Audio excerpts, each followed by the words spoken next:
그는 육체에 계실 때에 자기를 죽음에서 능히 구원하실 이에게 심한 통곡과 눈물로 간구와 소원을 올렸고 그의 경건하심으로 말미암아 들으심을 얻었느니라. 아멘.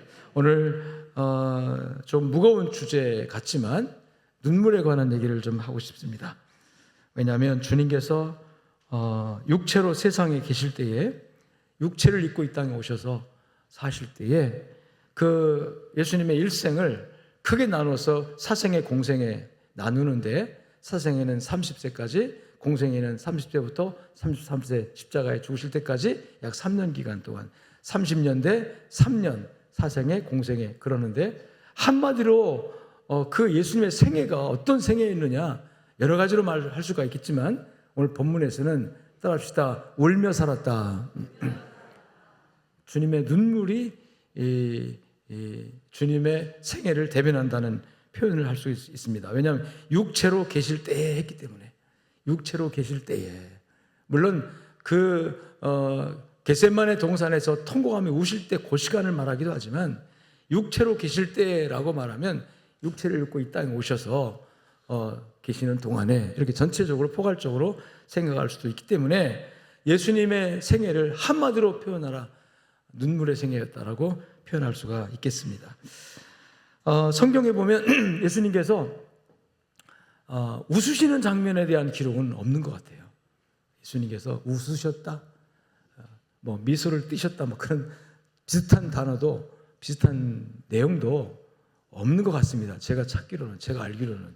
제가 성경을, 사복음서를 아무리 봐도 예수님께서 뭐 너무 막 좋아서 막 웃으셨다라는 그런 기록은 없는 것 같은데, 우셨다는 기록들은 여러 가운데 나옵니다. 우셨다, 눈물을 흘리셨다, 우셨다라는 기록은 나오기 때문에, 그래서 예수님의 생애를, 육체로 사셨던 한 생애를 한마디로 표현한다면 눈물의 생애, 통곡의 생애라고 할 수가 있다고 생각합니다. 그래서 오늘 본문 히브리서 5장 7절 말씀, 그가 육체로 세상에 계실 때에 자기를 죽음에서 능히 구원하실 이에게, 한번 따라합시다. 심한 통곡과 눈물로. 심한 통곡이라는 말은 뭐 정도를 표현할 수 없는 온 마음, 온 정성 다해서 전 인격적으로 전체를 다 동원하는 것을 표현하는 것 같습니다. 심한 통곡과 눈물로 간구와 소원을 올렸다. 여기서 표현된 간구와 소원, 여러분도 간구가 있죠, 소원이 있죠. 이 소원이 간절해지면 그 소원이 뭔가 표출될 때, 간절함이 표출될 때 그걸 간구라고 하잖아요. 간절한 마음으로 구하는 것. 소원이 없는 사람이 뭐 간절한 마음으로 하겠습니까? 필요가 없는 사람은 간절하지 않습니다. 근데 뭔가 마음에 정말 절실한 필요가 있는 사람은 그 소원이 간곡하죠. 간절하죠. 구구절절히 정말 그 마음의 표현을 하게 되어집니다. 그런데 예수님께서 간구와 소원을 가지고 계셨다. 도대체 예수님에게 뭐가 필요했길래, 예수님에게 뭐가 부족했길래 저와 여러분이 느끼는 간절할 때 어떤 그 느낌, 여러분 아픈 사람에게는 건강이 간절합니다. 배고픈 사람에게는 한 끼 양식이 너무나도 간절합니다. 여러분 어떤 필요, 어떤 핍절이 있을 때, 어떤 나에게 문제가 있을 때 그걸 해결하기 위해서 그 핍절이 심하면 심할수록, 그 문제가 고통이 심하면 심할수록 간절함이 더해지는 거거든요. 근데 심하게 통곡하며 울 정도로 예수님에게 도대체 어떤 소원이, 어떤 마음의 소원이 있었을까?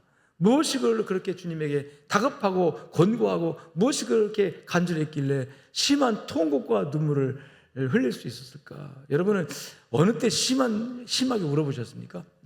어느 때 정말 세상 말로 아이고땜 하면서 통곡하며 울어보셨습니까? 누군가 이별이 있을 때, 부모님과의 어떤 사별이 있을 때, 어떤 배우자와의 어떤 문제가 있을 때 그런 경험 있나요? 여기서 말한 심한 통곡과 눈물로 예수님 우셨다고 표현할 정도로 여러분은 이 세상 살면서 그렇게 통곡하며 우셨던 기억이 있습니까? 창세기 보면 아브라함의 둘째분이었던 하갈이 쫓겨납니다. 자식을 낳았다는 것 때문에 어깨에 힘주다가 본 부인인 사라에게 미운 털 베기고 그래서 쫓겨납니다. 아브라함은 쫓아낼 수가 없었어요. 그가 난 자식도 내 자식이니까. 내 자식인데 어떻게 쫓겨내느냐.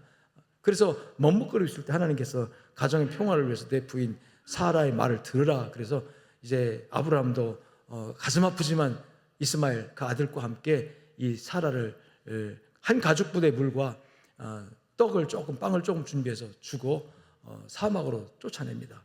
정처 없이 사막을 방황하던 이 하갈이 물 떨어지고 먹을 거 떨어지니까 이제 굶어 죽을 수밖에 없어요.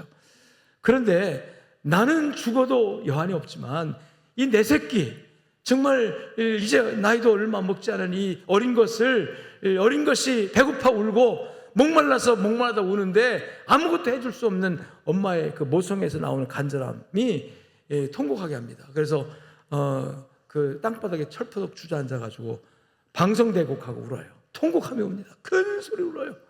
그 울 때 그가 간절하게 고백했던 말이 뭐냐면 자식 죽는 거 참아 볼 수 없도다. 자식 죽는 거 참아 볼 수 없도다 하면서 울어요. 그냥. 네, 여러분 그 눈물을 그 통곡을 하나님이 들으신 줄로 믿습니다. 하가라 무슨 일이냐. 내 자식 죽는 거 참아 볼 수 없습니다. 그 말은 뭐냐. 나는 죽어도 괜찮지만 내 자식은 살려주세요. 그 말이겠죠. 하나님께서 그의 눈을 열어 그 사막 한 곳에서 생수가 터지는 오아시스를 보게 하시고 물을 주시고 또 떡을 주님이 천사를 통해 공급해 주셔서 살게 하신 줄로 믿습니다. 그리고 내 이스마엘 죽지 않는다. 걱정하지 마라. 그도 큰 민족을 이루리라. 여러분 그 이스마엘 족속이 지금 중동 지역의 아랍 국가들입니다. 큰 민족이 이뤘잖아요. 엄청난 민족이 이뤘잖아요. 여러분 방성대곡 통곡의 그 놀라운 간구와 소원이 한 인간 한 사람이 자기 형편과 처지에서 나오는 통곡도 하나님이 들으셨는데 여러분 주님께서 통곡하는 이 눈물, 주님께서 통곡하는 그 눈물을 따라합시다. 하나님이 들으셨고 본문에 분명히 하나님이 들으셨다고 표현합니다. 육체로 세상에 계실 때 죽음에서 능히 구원하실 이에게 심한 통곡과 눈물로 간구와 소원을 올렸고 그의 경건하심으로 말미암아 들으심을 얻었느니라. 응답을 받았느니라. 이 하나님 우리 예수님의 통곡의 그 눈물 그리고 주님이 그 통곡을 주님께서 하시는 통곡을 하나님이 들으셔서 우리 인류에게 저와 여러분에게 살 길이 열리고 여러분에게 구원의 길이 열린 줄로 믿습니다. 그래서 성경에 예수님이 우시는 장면을 통해서 어느 때 우셨는가 하나님께서 주시는 말씀 속에 오늘 우리에게 주시는 하늘의 음성이 들려지기를 주의 이름으로 축원합니다. 첫 번째로 예수님이 우셨던 장면이 바로 제사장 입장이다. 대제사장 쪽 눈물. 마태복음 26장 37절 말씀해 보니까 겟세마네 동산에 기도하러 올라가시는 중에 베드로와 야곱 세베대의 두 아들 그러니까 야고보와 요한입니다. 세 제자를 데리고 주님이 가시면서 주님께서 그들에게 이런 말을 해요. 내가 지금 고통스럽다, 힘들다, 마음이 무겁다. 그 표현을 뭐라고 말하냐면 고민하고 슬퍼하사 말씀을 하는데 따라합시다. 내가 죽게 되었다. 마음이 매우 고통스러워서 마음이 너무너무 힘들어서 한마디로 말하면 죽을 지경이다. 여러분 어느 때 죽을 지경이라고 표현을 합니까? 습관적으로 하는 사람도 있습니다. 물론 나 죽게 생겼어, 죽을 지경이야, 힘들어 뭐 이렇게 습관적으로 하는 사람도 있지만 이 말은 쉽게 나오는 말이 아니에요. 정말 내 에너지와 내 모든 역량이 총동원되어서 이 문제를 부둥켜 안고 있어도 해결할 수 없을 때, 감당할 수 없을 때 죽겠다, 죽을 지경이다 라는 말을 하게 되죠.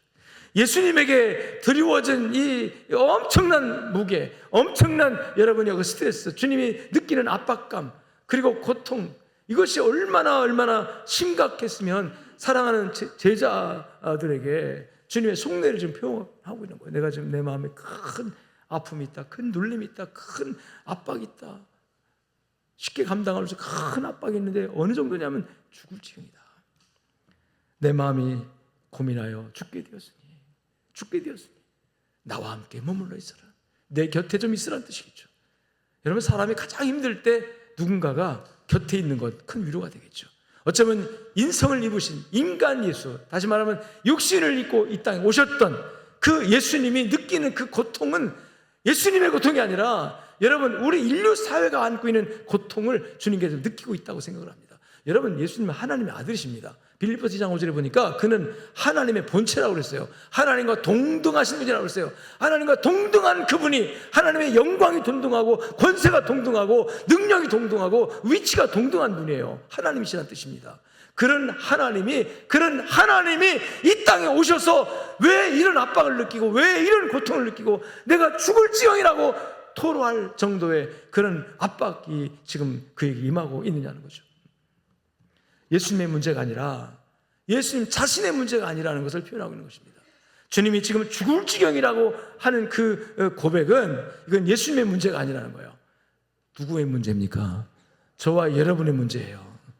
인류의 문제예요. 인간의 문제예요. 인간들이 그 죽을 지경으로 살아가는 모습을 주님께서 경험하시면서 체험하시면서 토로하고 있는 겁니다. 여러분, 예수님께서 히브리서 4장 15절 말씀 보니까 우리에게 있는 이 제사장은, 대제사장은 우리 연약함을 동정하지 못하실 이가 아니요. 못하실 이가 아니요. 여러분, 부정을 2번 하잖아요. 부정 2번이면 뭐가 되죠?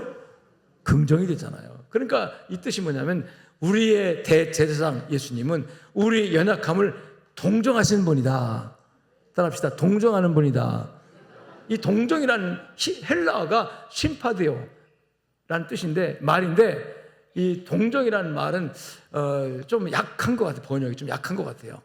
다시 말하면 이 정서적으로 상대방의 아픔을 동감하고 공감하고 그리고 이 공감을 표현하는 것을 동정이라고 하거든요. 아유, 불쌍하게 생겼다, 불쌍한 느낌 받는 거예요. 그거 가서 위로해 주는 거죠. 동정이라고 하잖아요. 그런데 원래 우리가 가지고 있는 이 지금 성경 말고 바로 앞에 있던 개혁, 지금 가지고 있는 개혁 개정판이라고 합니다. 한글 개혁 개정이라고 표현해요, 지금 성경은. 근데 그냥 개혁 개정일 때, 원래 우리가 전에 한 20년 전에 가지고 된 성경, 그때는 그 개혁 개정 성경이 그 개혁 성경이라고, 그때는 한글 개혁 성경이라고 하는데, 번역을 어떤 버전이냐가 문제죠. 그러니까 한국 개혁 성경은 전 버전이에요. 지금 가지고 있는 새로운 버전은 개혁 개정판이라고 말합니다. 근데 개혁 개정에서는 요 단어를 어떻게 표현하냐면, 따라합시다. 체휼하지 아니하시고 체휼하지 아니하시는 자가 아니요, 이렇게 말씀하고 있습니다. 이 체휼이라는 단어가 뭐냐? 몸체자에다가 불쌍히 여길 휼자잖아요. 긍휼히 여긴다 할 때 휼자. 그러니까 몸으로, 감정으로가 아니라, 생각으로가 아니라, 정서적인 것이 아니라 실제 몸으로 불쌍히 여긴다. 어떤 차이가 있을까요?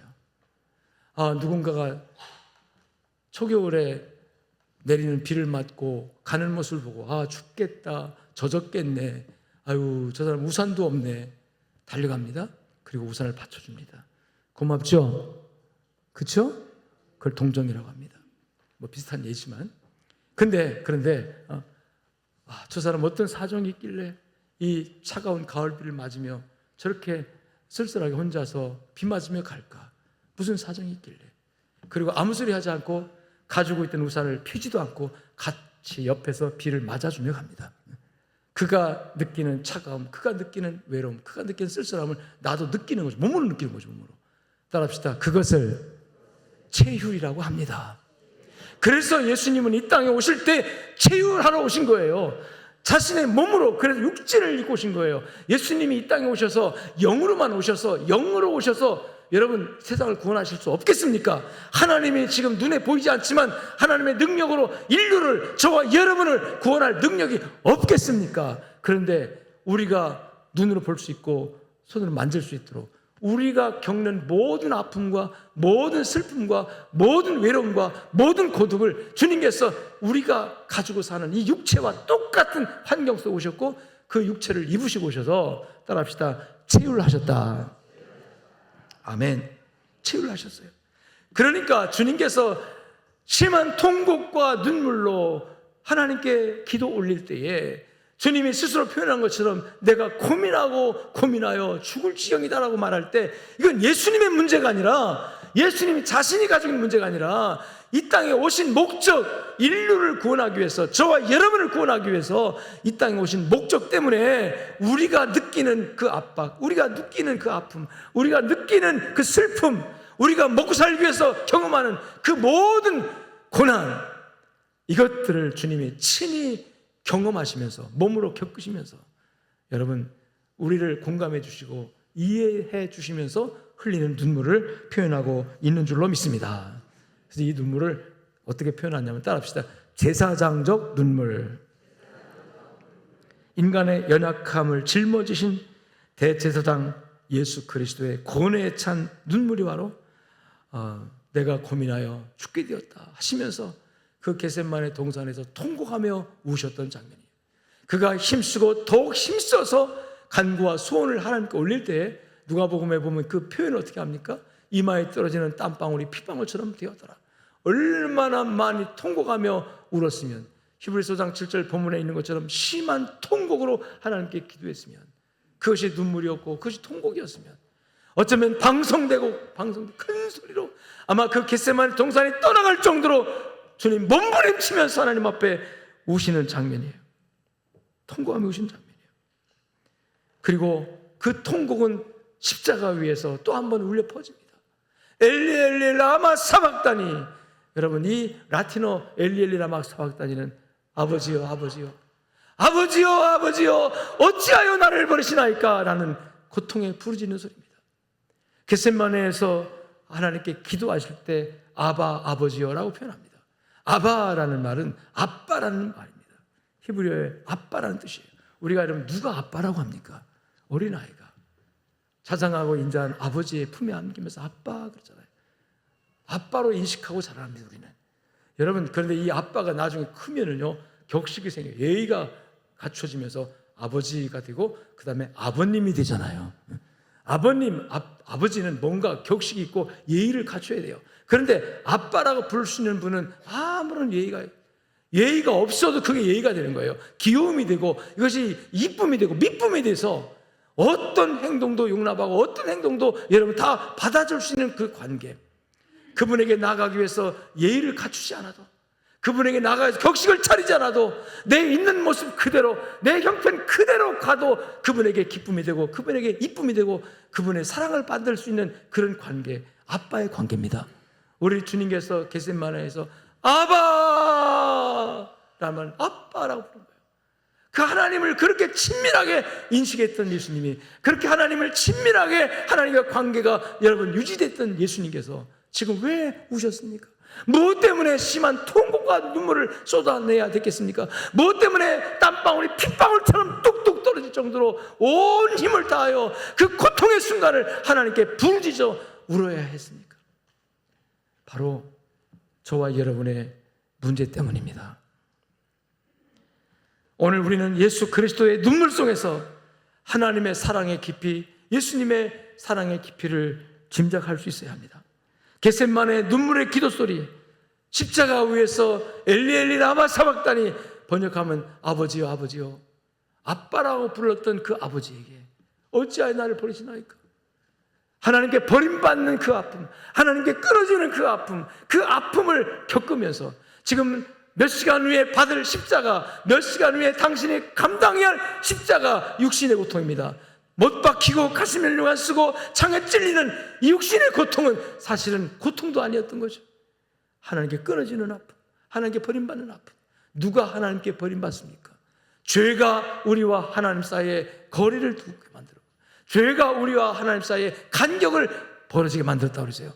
하나님을 원수되게 하는 것, 죄입니다. 이 죄의 문제가 인간 사회를 지금 올가매고 있잖아요.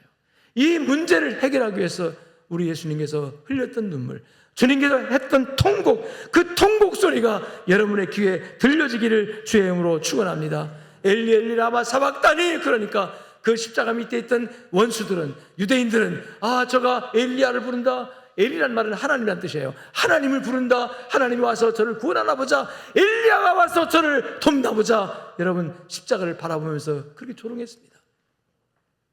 근데 그 십자가에서 엘리 엘리 라마 사박다니는 통곡하는 소리였어요. 우는 소리였어요. 예수님께서 하나님 앞에 자신의 문제가 아닌 저와 여러분의 문제를 해결하기 위해서, 우리의 죄 문제를 해결하기 위해서 통곡하며 또 통곡하는 부르짖는 눈물의 고백이었습니다. 이 고백 때문에 저와 여러분에게 살 길이 열려진 줄로 믿습니다.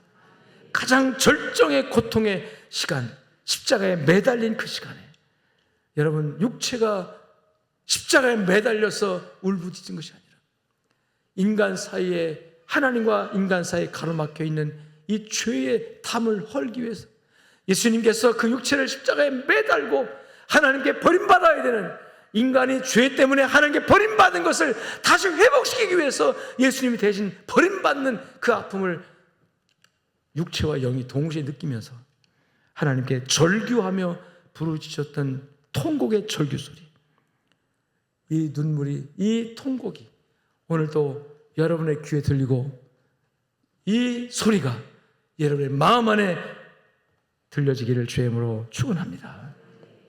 겟셋마네 동산에서, 골고다 십자가에서 절규하듯 우셨던 예수님의 눈물이 오늘 우리의 구원이 되었고 하나님의 은총의 피가 되어서 저와 여러분의 마음과 심령을 하나님께로 향할 수 있도록 역사하신 줄로 믿습니다. 두 번째로 예수님께서 흘렸던 눈물을 보면 누가복음 19장 41절에 가까이 오사 성을 보고 우시며, 이 누가복음을 기록한 기자는 예수님이 예루살렘 성을 다가오시면서, 예루살렘 성에 입성하시기 위해서 다가오시면서 예루살렘 성이 내려다 보이는 어느 언덕 위에서 잠시 멈춰 서시고 그 성을 바라보시고 우시는 장면을 표현하고 있습니다. 가까이 오사 성을 보고 우시며 너희가 오늘날 평화에 관한 일을 알았더라면 좋았을 것을, 너희가 오늘 구원에 관한 일을 알았더라면 좋았을 것을, 너희 눈에 감춰져 있구나, 너희 눈에 숨겨져 있구나. 평화의 길이 없는 게 아니에요. 행복의 길이 없는 게 아니에요. 축복의 길이 없는 게 아니에요. 축복의 문이 닫힌 게 아니에요. 열려 있습니다. 축복의 문으로 나가는 길이 있습니다. 그런데도 문제가 뭐냐면 너희 눈에 보이지 않는구나. 여러분, 여러분의 삶에 축복의 길이 있습니다. 행복의 문이 열려져 있습니다. 근데 답답한 게 뭐냐면 안 보인다는 거예요. 안 보여요. 깜깜이에요. 꽉 막혔어요. 그런데 하나님은 보시잖아요. 예수님은 보잖아요. 그 길로 가면 멸망길이고 이 길로 가면 축복인데 왜 그 길로 가느냐? 왜 그 길로 갑니까? 모르니까, 안 보이니까, 닫혀 있으니까. 눈이 없습니까? 귀가 없습니까? 귀도 있고 눈도 있어요. 그런데 구원의 길을 보는 눈은 막혀 있어요. 닫혀 있어요. 주님께서 내가 너희를 품으려고 선지자를 보낸 적이 몇 번이더냐? 마치 암탉이 제 새끼 병아리를 품에 모으듯이 내가 내 백성 이스라엘을 품으려고 몇 번이나 품으려고 자비와 인자의 날개를 펼치고 내 품에 안으려 했지만 너희는 내가 보낸 선지자를 돌로 쳐 죽이고. 여러분, 선지자는 바른 말 하는 사람, 옳은 말 하는 사람입니다. 선지자는 내가 듣기 싫은 말 하는 사람이에요. 무슨 뜻 아십니까? 죄의 길로 가는 사람에게 잘한다 그러면 여러분, 죄를 더 잘 지라는 얘기잖아요. 멸망길로 가는 사람에게 너 그 길로 가면 죽어, 그 길로 가면 망해, 그 길에서 돌아서라고 말하는 충고는 대부분 사람들이 듣기 싫어해요. 그만하라고, 듣기 싫으니까. 근데 그 말이 옳은 말이거든요. 부부싸움을 그래서 하잖아요. 되게 제 경우인지는 모르지만 동갑내기라면 아내가 훨씬 더 지혜롭습니다. 동감 안 하시는 분도 있을 거예요. 남자들 전혀 동감 안 합니다. 훨씬 더 영적이고 훨씬 더 지혜롭고 똑똑하게 합니다. 그러다 보니까 잔소리가 많아져요. 근데 대부분 남자들은 그 소리 듣기 싫어요. 듣기 싫을 한 번은 참습니다. 두 번도 그냥 참습니다. 세 번은 그럭저럭 또 참습니다. 네 번째, 듣기 싫다고 딱 거절합니다. 근데 지혜로운 남자는요, 듣기 싫다고 했지만 뒤돌아서 생각해 봅니다. 사실 그 말이 맞지. 아내가 하는 말이 맞지, 사실은. 자존심 때문에 맞다 소리를 못 해주고, 양심 있는 사람은 나중에 살짝 고치죠, 행동을. 할렐루야. 그게 살 지혜입니다, 그게. 하나님께서 얼마나 멸망길로 향해 달려가는 이스라엘 족속들을 구원하시려고 주님 말씀한 것처럼 선지자를 보냈어요. 선지자를 보내서 옳은 소리 그러면 안 된다. 죄에서 돌이켜라. 하나님만 바라보라. 우상 숭배하지 마라. 세상 것 보지 마라. 하나님만 믿으라. 율법 지켜라. 여러분 얼마나 많은 주의 종들이 선지자들이 그들에게 말했습니까? 그러나 듣지 않았어요. 귀를 막았어요. 들어도 깨닫지 못했어요. 결국 어떻게 했습니까? 돌로 쳐 죽였어요. 주님 말씀합니다. 내가 선지자를 보냈는데 내가 너를 깨우치려고 너를 옳은 길, 생명의 길, 사는 길로 바로 이끌려고 내가 보낸 내 종들을 죽이고 그랬어요. 내게 파송된 자를 하나님이 파송했잖아요. 하나님이 그들을 생명길로 인도하려고 파송한 그들을 따라합시다. 돌로 쳐 죽이고 내가 내게 파송한 자를 돌로 쳐 죽이는 자들이요. 여러분 그러고 그들이 가는 길은 멸망길이에요. 근데 그들은 눈이 가리워 있고 귀가 막혔기 때문에 사망길로 가는 줄도 모르고 사망길로 달려가는 그들을 주님이 바라볼 때 얼마나 답답했겠습니까? 하나님이 볼 때 얼마나 안타까웠겠습니까? 그래서 여러분 주님이 우신 거예요. 주님이 우신 거예요. 우시면서 한 말이 무엇입니까? 오늘날 평화에 관한 일을 알았더라면 좋을 뻔하였거니와 지금 내 눈에 숨겨졌구나. 예루살렘아 예루살렘아 선지자를 죽이고 내게 파송된 자를 돌로 치는 자여 암탉이 제 새끼를 품에 모으는 것 같이 내가 너희를 모으려 한 일이 몇 배니. 이게 수를 셀 수 없을 만큼 하나님이 품에 모으기를 원했다는 거죠. 그러나 너희가 원하지 아니하도다. 그러시면서 주님께서 무슨 말씀하십니까? 마태복음 24장 2절 말씀 보니까 너희에게 이르노니 돌 하나도 돌 위에 남지 않고, 이것은 예루살렘 성을 향한 말씀입니다. 성전을 향한 말씀입니다. 내가 너희에게 이르노니 앞으로 이 예루살렘 견고한 성이 어마어마한 대리석으로 차곡차곡 쌓아올려서 건축한 이 성이 돌 하나 돌 위에 포기 있지 않고 완벽하게 파괴되는 날이 올 것이다. 너희가 자존심으로 내세우고 자랑하는 이 예루살렘 성전도 돌 하나 남지 않고 다 파괴되는 날이 올 것이다. 여러분, 예수님께서 미래를 내다본 거예요.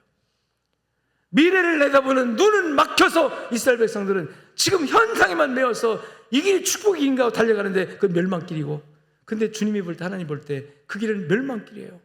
자, 빤히 보이는데 그 길로 가면 멸망당한다는 거, 그 길로 가면 죽을 길이라는 빤히 보이는데 내 눈에는 보이는데 너는 보이지 않느냐는 거죠. 보이는 사람이 말하잖아요. 근데 이 사람 듣기 싫은 거예요. 말하지 마. 듣기 싫어. 그 다음에 계속 말하니까 듣기 싫다니까 멱살 잡고 한 대 치고 돌로 쳐 죽이고, 그게 유대인들이었어요. 사랑하는 여러분, 그런 답답한 환경을 보면서 예루살렘아 예루살렘아, 이건 자기 동족과 민족을 향한 눈물이었습니다. 우리 예수님께서 유대인들을 하나님의 선민이라고 여러분 자부심했던 그 유대인들이 하나님을 떠나고 하나님을 버리는 그 모습 보면서 답답하고 너무나도 답답해서 안타까워서 눈물을 흘리면서 여러분이요 충고하는 모습. 오늘 이 나라 민족은 어떻습니까? 대한민국은 어느 길로 가고 있습니까? 여러분, 한 100년 후를 바라볼 것도 없어요. 30년 후만 바라봐도 어떻게 우리나라가 될지 눈에 보이십니까? 자식을 낳지 않는데 이 나라가 유지될 수 있겠어요? 출산율이 1% 이하인데 여러분, 이 나라가 앞으로 10년 후, 20년 후에 유지될 수 있겠습니까? 땅을 치고 통과하며 지금 울며 대책을 강구해야 되는 거예요. 그래 낳지 마, 괜찮아. 요새 누가 자식 낳아서 거기다가 인생 다 포기하냐, 그런 말이 어떻게 나옵니까? 지금 너 자식 안 낳으면 너도 없다. 해야 돼요, 안 해야 돼요? 동감 아무도 안 하시죠? 나는 이제 다 출산 시대 다 끝났다고 자유로우실 줄 아십니까? 여러분의 자녀의 미래, 손주들의 미래가 어디에 있습니까?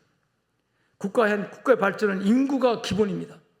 경제 발전도 마찬가지예요. 내수 시장이 활성화돼야 수출도 있는 것이고, 특히 우리나라는 여러분 수출을 중심해서 먹고 사는 나라이기 때문에 자원이 풍부한 자원 부국은 여러분 인구가 적으면 적을수록 좋아요. 땅덩어리에 보석이 많으니까 계속 팔면 다 통통이 나눠도 여러분 엄청나게 부자로 살 수 있어요. 그래서 석유가 많이 나오는 저 중동의 작은 나라들, 인구가 몇백만 명도 안 되는 나라들 많습니다. 아프리카 북부아프리카에도 부자 나라 굉장히 많아요. 석유가 나와요. 거기는 자식 안 낳아도 땅에서 나온 자원 가지고 나누면은 여러분 이 국민소득이 5만 달러 넘는 나라도 있어요. 근데 우리나라는요 자원이 없습니다. 그래서 장사해야 돼요. 수출해야 돼요. 그래야 돈 벌어서 우리가 나누고 살아요. 그런데 그 수출의 기본은 내수시장 활성화입니다. 내수시장, 국내 경기가 죽어버리는데 살 사람이 없어서 만들 이유가 없는데 공장이 돌아가겠습니까? 근데 거기서 어떻게 수출할 물건을 만들어요? 아이고, 물론 이민정책 써가지고 외국인들 들여 쓰면 된다고요? 그럼 우리나라가 뭐 없는 거죠, 이제. 동남아 사람들 다 데려다 보세요. 우리나라 낳지 않고. 아프리카에 있는 흑인들 다 데려다가 우리 대한민국 영주권 주고 시민권 줘가지고 우린 낳지 말고, 그럼 나중에 100년 후에 이 땅에서 한국이라는 나라 있겠습니까? 10년을 보십니까? 20년을 보십니까? 30년을 보십니까? 보이는 사람은 울어야 합니다.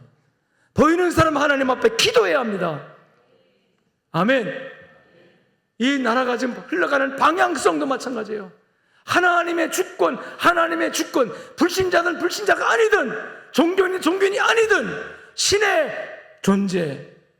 지금은 탈종교와 탈신앙화, 종교 없다, 종교 필요 없다, 신 필요 없다라는 주장이 대세를 이루고 있는 시대입니다. 그렇습니까? 천만의 말씀이에요. 원시시대나 문명사회나 하나님은 존재합니다. 문명이 발달하고 과학이 발달할수록 하나님의 존재는 더욱 필요한 줄로 믿습니다. 왠지 아십니까? 영적인 존재이기 때문에. 사람은 영적인 존재예요. 이 영은 아무리 기계 문명, 세상 문명이 발달해도 영혼의 문제는 해결할 수가 없어요. 여러분, 로봇가 나와서 AI를 기본으로 하는 로봇가 나와서 사람들이 해야 할 모든 일을 다 대신할 겁니다. 그런다 할지라도 AI가 영혼입니까? 로봇에게 영혼을 줄 수 있습니까? 사람은 영적인 존재입니다. 여러분, 육신이 하는 일은 대신할 수 있지만 영적인 문제는 대신할 수 없어요. 그래서 인간은 하나님을 알아야 합니다. 신을 찾아야 합니다. 지금 우리 사회는 무신론이 아니라 신은 있다고 믿어 필요 없다는 거예요. 필요 없다는 거예요. 옛날 무신론주의가 많았는데 무신론 해봤자 증명이 안 돼요. 신이 있다는 증명이 없다는 증명보다 훨씬 더 쉽습니다. 그러니까 이제는 신을 인정하되 다신, 신은 많다, 절대신, 여호와 하나님은 절대신을 부정하고 다신론, 신은 엄청나게 많고 다신을, 심지어 인간도 신일 수 있다 말하면서, 근데 신에 매이지 말자. 신은 인간을 위해 존재하는 것이, 우리가 사람이 신을 위해 존재하는 것이 아니다. 그렇게 표현하면서 탈신, 신에게서 자유, 탈신앙, 신앙에서 자유, 탈종교, 종교에서 탈출, 종교 필요 없다. 그렇습니까? 죽음이 우리 앞에 있는 이상 종교는 필요해요. 종교는 미래, 내세, 영원한 세상을 여러분 말하잖아요. 지금 이 세상에서 여러분 미래를 보장받습니까? 단 1분 후, 단 몇 초 후, 단 하루 후의 일도 우리는 아무런 주권이 없어요. 어떤 일을 만날지 몰라요. 근데 영원한 세계를 여러분이 장담할 수 있습니까?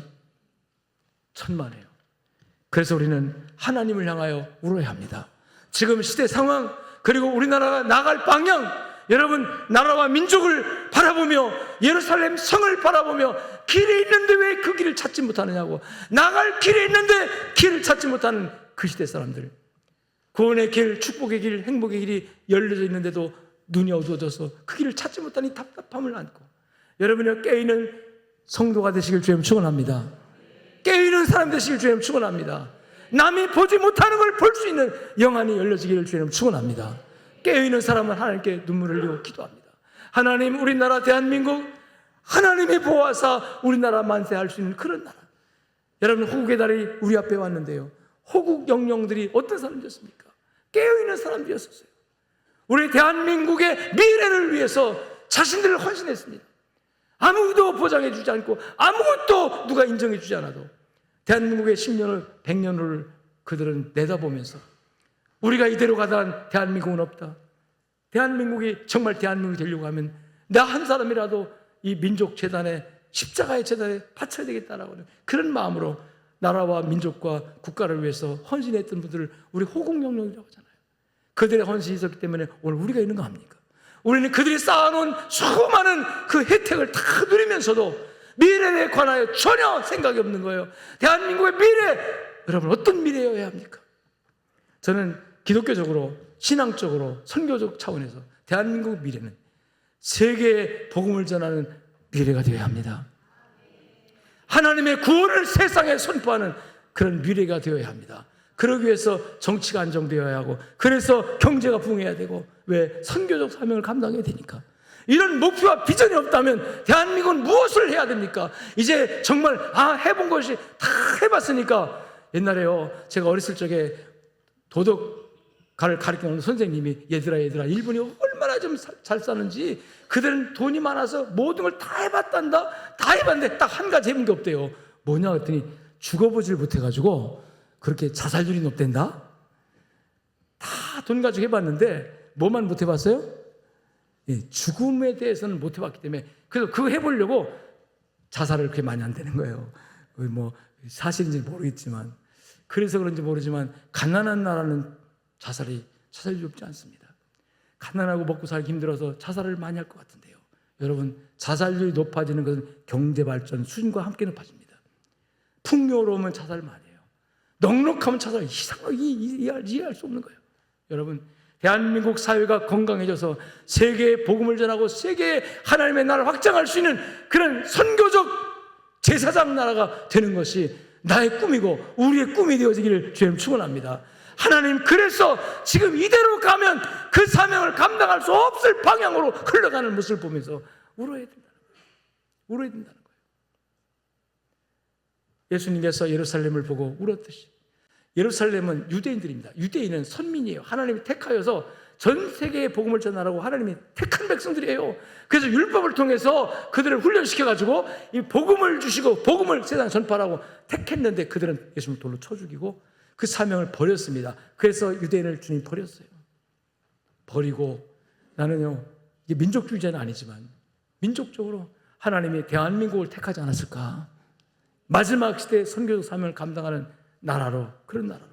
특이합니다. 그래서 여러분, 한 나라에 복음이 들어가서 이렇게 1세기도 않는 짧은 시기에 국민의 절반 가까이가 기독교 영향을 받고, 그리고 기독교의 가장 본질적인 핵심의 가치관이 딱 세워지는 나라가 세상에 없습니다. 없어요. 유독하게 대한민국 한, 우리나라 5,000년 역사 가운데 불교, 유고, 여러분 미신 종교 꽉 쪄들인 나라 아닙니까? 거기다 조상 숭배까지. 그런데 그런 바위돌 같은 딱딱한 이 대한민국 땅에 복음의 생명의 씨가 떨어져서 그 생명의 씨가 얼마나 폭발적으로 부흥했습니까? 이렇게 빨리 단 1세기도 안 되는 시기에 기독교 문화가 발달하는 나라가 세상에 없다는 얘기예요. 몇백 년 거쳐서 이룰 일을 우리는 다 100년 만에 이뤄내고 한 거예요. 더 말하면 100년도 아니죠. 3, 40년 만에. 복음이 본격적으로 교회에 세워지기 시작한 폭발적 부흥의 역사가 3, 40년 만에. 하나님께서 그리하신 이유가 바로 세계 열강 국가 중에 복음을 선포하는 나라 되게 하시려고 그렇게 하신 줄로 믿습니다. 그런데도 불구하고 지금 내다보는 미래는 절망한, 아무런 짝이 없어요. 이대로 한국교회가 그 사명을 감당할 수 있을까? 이대로 한국교회가, 한국의 성도들이, 크리스찬들이 세상에 복음을 전하는 이런 사명을 감당할 수 있을까? 대한민국 경제가 그걸 뒷받침할 수 있을까? 대한민국 정치가 그걸 뒷받침할 수 있을까? 여러분, 최근에 일어난 모든 현상들은 절망적입니다. 정치가 뒷받침 못해요. 경제가 뒷받침 못해요. 이대로 가다가는 이 출산율 저하가 뒷받침 못합니다. 선교사가 나오질 않아요. 청년 세대가 나오질 않아요. 어떻게 하나님이 대한민국을 통해서 꿈꾸시는 하나님의 역사를 이루어갈 수 있을까? 하나님의 뜻이 하늘에서 이루어진 것처럼 주여 그 뜻이 이 땅에서도 이루어지기를 원합니다. 주기도문 우리가 반복적으로 암송하지만 그것이 무슨 뜻인지 아십니까? 하나님은 주권적으로 이 세상을 통제하시고 다스리고 하나님의 뜻을 이루어 가십니다. 그런데 하나님, 그 뜻이 이루어가는 과정에서 주여 나를 사용해 주소서, 나를 써주소서. 한국교회가 쓰임받게 하소서. 대한민국이 쓰임받게 하소서. 아멘.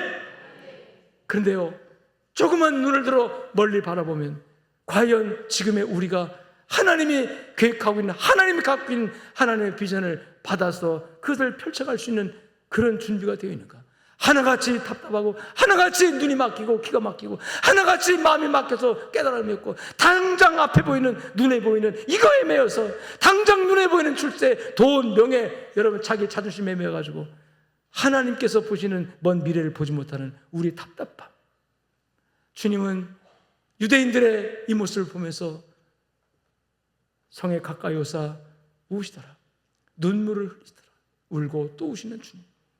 그 주님의 눈물이 오늘 우리에게 향하여 있다면 그 눈물이 여러분의 마음에 쏟아져서 하나님의 마음을 알게 되어지는 역사가 있기를 주의 이름으로 축원합니다. 축복합니다.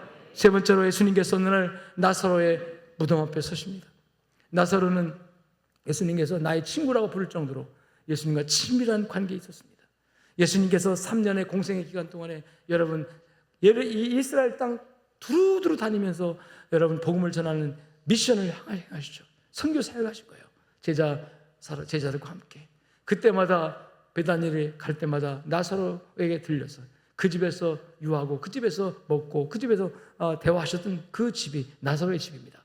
그런데 성경을 보니까 나사로에 관하여는 전혀 설명이 없어요. 누구의 아들인지 어느 정도의 집안인지 집안 얘기도 없고 부모 얘기도 없고 아무것도. 근데 딱 하나, 나사로에게는 두 여동생이 있더라. 누구죠?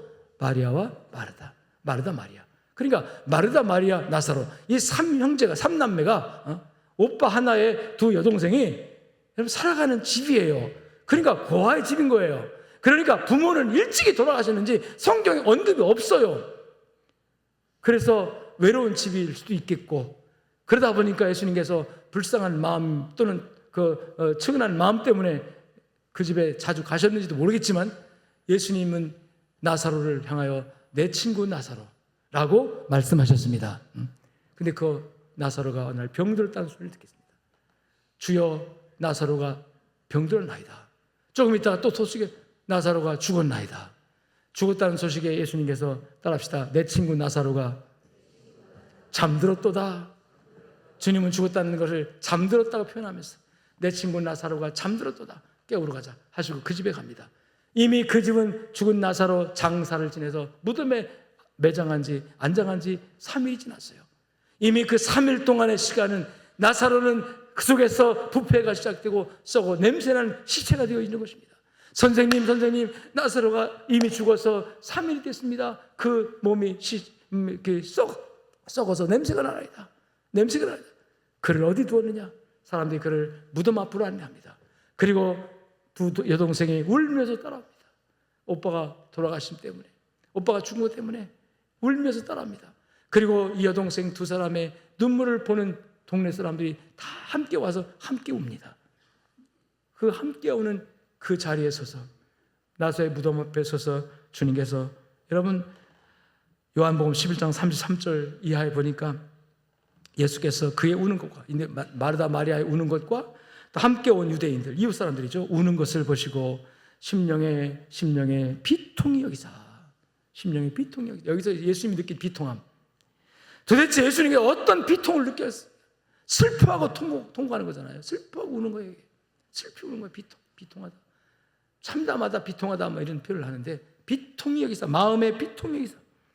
겟세마네 동산에서는 우리 인류의 죄값으로 인하여 하나님과 멀어진 이 상태를 보시고 주님께서 심한 통곡과 눈물로 내가 고민하여 죽게 되었다고 말할 정도로 통곡과 눈물을 흘리셨는데, 오늘 나사로의 무덤 앞에서 주님께서 어떤 마음을 가졌습니까? 심령의 통분이 여기시고. 통분. 전에 버전에서 지금 통분이라는 말 쓰고 있어요. 제가 전에 버전을 가지고 설교하거든요 지금. 근데 오늘 지금 가지고 있는 성경은 뭐라고 되어 있죠? 비통. 이 부분도 제가 좀 아쉬움이 있어요. 통분. 슬퍼하면서 그 사안에서 주님한테 감동을 나타내는 거예요. 분하게 있는 거예요. 누가 도대체 나사로를 죽음으로 몰아내? 누가 이 두 자매에게 눈물을 흘리게 만드느냐? 그건 사람이 아닙니다. 여러분, 인류 사회에 죽음이 찾아온 것이 무엇 때문입니까? 바로 죄값입니다. 먹는 날에 죽으리라. 죄를 지으면 죽는다는 것이 율법이에요. 결국 온 인류는 하나님께 범죄했고 하나님과 관계 끊어지면서 찾아온 것이 육체적인 죽음입니다. 이 죽음이에요. 오늘 이 죽음이 나사로에게 찾아왔고 그 죽음 때문에 누이 동생은 슬퍼하고 절망하고 있고, 그리고 거기에 공감하는 주변의 많은 이웃들이 이 가정에 임한 이 슬픔 때문에, 부모도 없이 고아로 외롭게 자란 이 가정에 임한 이 죽음으로 인한 상실, 아픔 때문에 함께 공감하면서 울고 있는 그 장면에서 우리 주님께서 따라합시다. 통분히 여기시고 분이 여기시다는 거죠. 누구를 향한 분입니까? 죽음을 가져오게 만든 죄에 대한, 그리고 그 죄를 통해서 우리 인류 사회를 패망시키려고 하는 이 사탄의 놀라운 역사. 여러분, 죽음은 사탄이 사용하는, 인류를 유혹하고 공격하고 인류를 협박해서 죄짓게 만드는, 그래서 사람이 일생에 매여 종로로 탄다고 그랬어요. 일생 뭡니까? 산다고 살기 위해서 뭐라고 그러죠? 한 거야. 살기 위해서 했어. 이 말이 뭐냐? 살기 위해서 죄졌다는 뜻이거든요. 아이고, 먹기 살기 위해서 어쩔 수 없어 하고 죄진 거예요. 자기 죄의 변명을 우리는 살기 위해서라고 말하는데, 살기 위해서가 아니라 결국은 죽는다는 겁니다. 사람들은 변명을 해요. 아이고, 어쩔 수 없었어요. 살기 위해서는 도둑질했어요. 살기 위해서는, 내가 살기 위해서는 누구를 죽일 수밖에 없었어요 라고 표현합니다. 그런데 살기 위한 노력이 결국은 죄를 만들어냈고, 그 죄가 결국은 영원히 죽게 만들었다는 거예요. 우리가 속은 겁니다. 살기 위해서 한다고 했는데 결국은 죄를 짓게 만들었어요. 그 죄는 우리의 목을 잡아요. 우리의 생명줄을 끊어요. 우리를 영원한 사망에 이르게 해요. 여러분, 착각하지 마시기 바랍니다. 살기 위해서 죄 짓는 것은 영원히 죽는 것입니다. 이게 마귀에게 속는 거예요. 야고보서 1장 15절에 보니까 욕심이 잉태하여 뭐가 되고?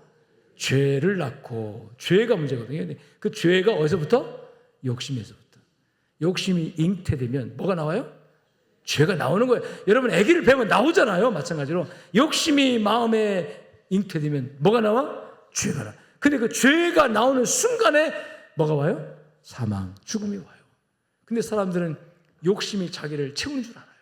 욕심이 자기를 채우는, 그래서 성경 말합니다. 그 다음 절에 16절에 보니까, 내 형제들아 따라합시다. 속지 마라. 오늘 속고 사는 인생들 아닙니까? 욕심을 한껏 부리면 복된 줄 알고, 내가 욕심을 부리면 내 것이 되는 줄 알고 오늘 속고 살잖아요. 그런데 결국 그게 뭐냐? 죄의 쇠사슬에 내 목을 거는 거예요. 죄의 수갑에 내 손을 내놓는 거예요.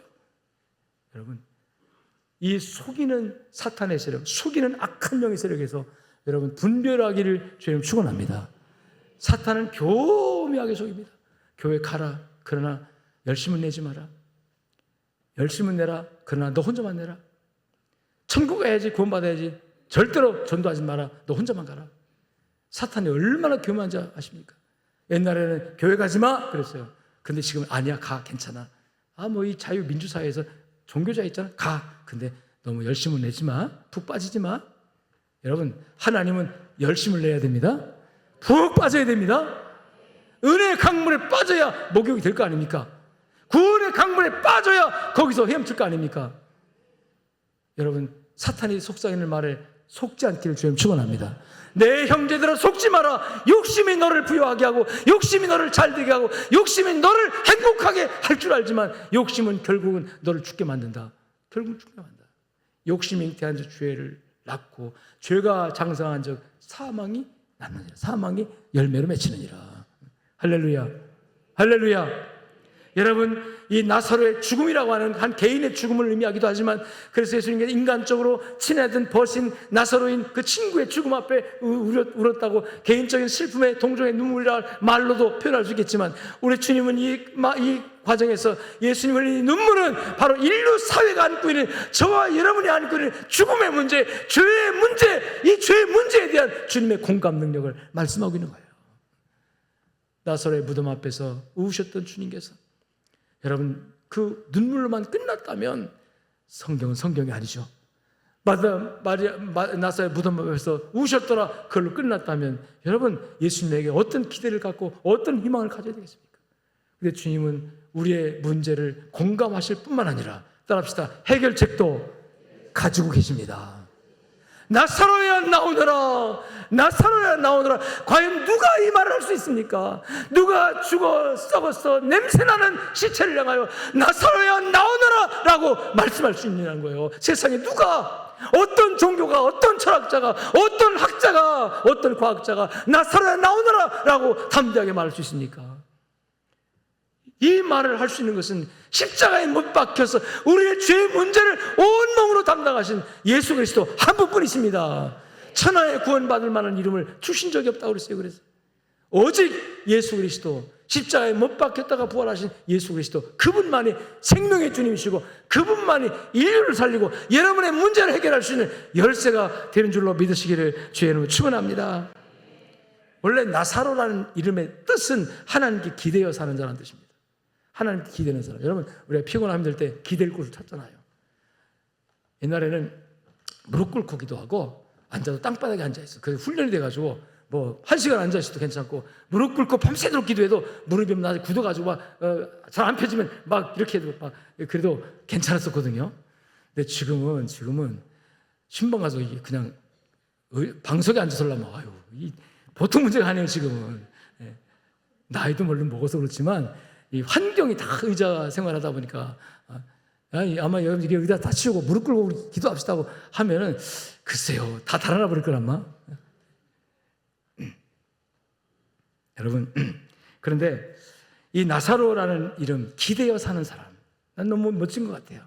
아버지가 지어준 이름이겠죠. 유대인들은 아들이 자식이 낳으면 어떤 그 자기 열망과 소망을 담아서 이렇게 이름에다가 의미를 부여해서 이름을 지어요. 근데 하나님께 기대어 살아라. 너는 하나님만 의지하고 살아라. 그런 의미에서 나사로라고 표현을 했는지도 모르겠습니다.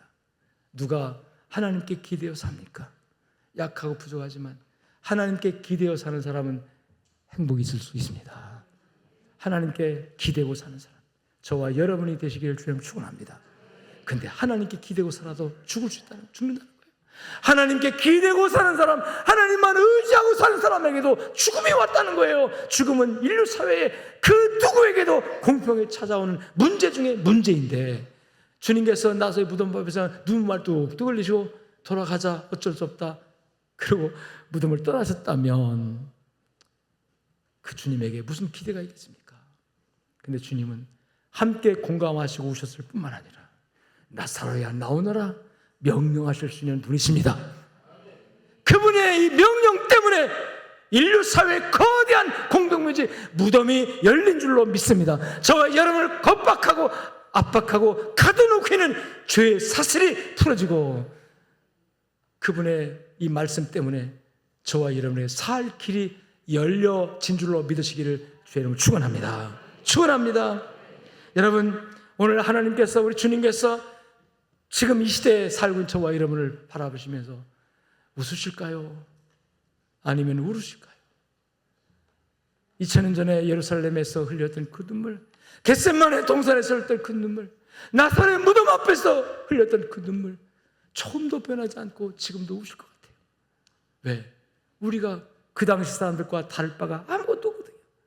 우리도 미래를 알지 못합니다. 내일 일을 모릅니다.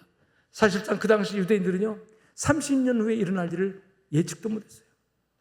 예수님께서 예루살렘아 선자를 다 죽이고 내가 보낸 이 일꾼을 다 죽인 너희여 암탉이 보아 병아를 품듯이 내가 널 품으려고 했던 게 몇 번이냐.